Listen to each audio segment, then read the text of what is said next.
All right, today's quote: to get someone to change their mind, you've got to get them to admit that they're wrong. And that's a tall order, but they will make a new decision based on new information. Now, I don't know the original source of this, but I know that there's versions of this from one of my mentors, the late great Zig Ziglar.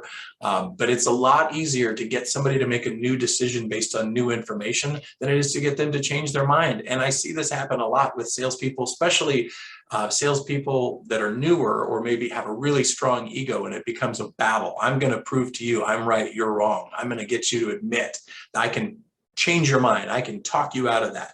And it's sometimes it works. I mean, you can overpower and dominate somebody to a point that they will change their mind in some cases, but it's not the most effective sales strategy. So if you want to get somebody to change their mind, you're better off not getting them to lock in that belief and, put their stake in the ground and say this is their belief, but rather try not to let them get to that point. Instead, when you know that they have already formed this belief and you're trying to move them over here to this belief, give them new information. The sales process should always be educational. And if I can provide new information rather than just hammering on that same point they've already told me, and I'm just trying to change their mind, that's going to feel like pressure. It's probably not going to be very effective. But if I circle around the other side and present them with new information, one of the things that I may not have shared with you is this and this and this, right? Maybe then I link it with a third-party story. A lot of people in a similar situation that I've talked to felt exactly the same way until they learned about X, Y, and Z. Once they found out about X, Y, and Z, it changed everything.